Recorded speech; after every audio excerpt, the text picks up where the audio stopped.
Hey guys, this is Jake Kelly here, aka Coronavirus in the NDL, and this week's rivalry week, and I'm up against our commissioner PJ this week, and I'm pretty conflicted because I feel like I just need to be brave, and I just need to open up about the abusive relationship that I have with PJ. You know, a lot of you guys accuse me of like kissing PJ's butt all the time and you know, siding with him on everything. And I just gotta be honest, guys, he forces me to do all of those things. He forces me to do this. He forces me to be best friends with him.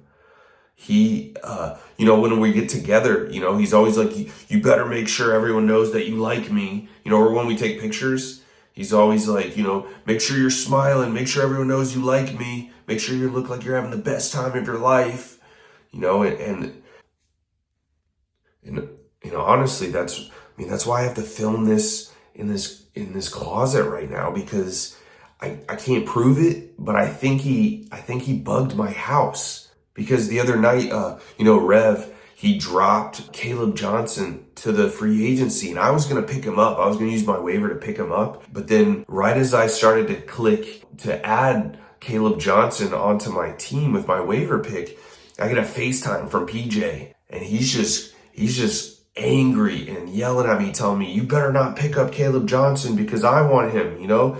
And I don't know why he didn't use his number one waiver pick for him.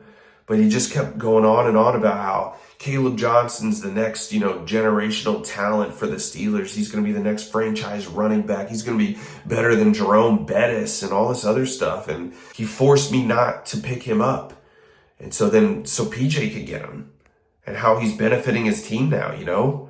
So that was a very traumatic experience that I had just FaceTiming him. So I just want to apologize to you guys for always just siding with him and never like sticking up for myself for the benefit of our league. When Danny, you know, made the trade with Rev to give, you know, his powerful running back Jordan Mason and all his 12 points a game that he gets, you know, to Rev, and all Danny did was ask for Deebo Samuel and his first round pick in return.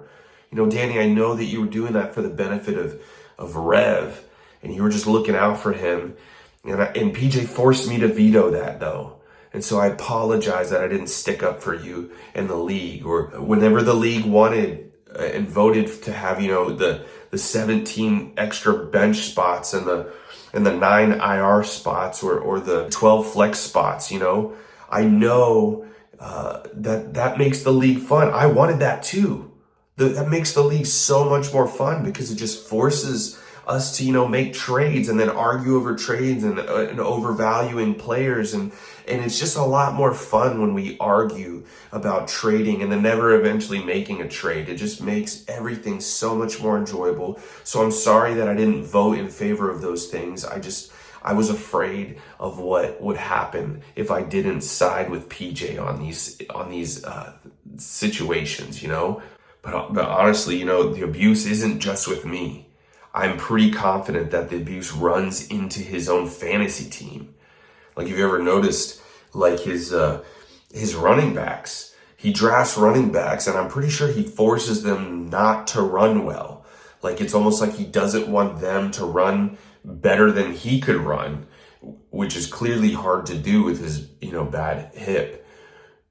And then also, if you think about his obsession with wide receivers, he's just very clingy to the wide receivers. Like, I'm pretty sure that Terry McLaurin, I'm pretty sure that he faked an injury just so that he could get some time away from PJ. And ultimately, I feel the worst for Amon-Ra St. Brown, because I'm pretty sure that PJ has been checking in on him like every hour of every day now that he doesn't have a job. And so I feel for Amon-Ra St. Brown's emotional well-being. So I've just been wanting to like speak up about this abuse and this trauma for a while now, you know, but ultimately I've been afraid. But then there's a level of like, I also just feel bad for him. I mean, if you look at his fantasy team doesn't offer him much support, you know, kind of like his hip. But ultimately I feel like now like enough is enough. It's time it's time for us to get together, to come together as a league. I'm sorry that I didn't do it earlier and sooner, but now's the time for us to come together, because I truly believe, man, if we just step up and we don't back down from our dictator of a commissioner, I truly believe that we can make fantasy football great again.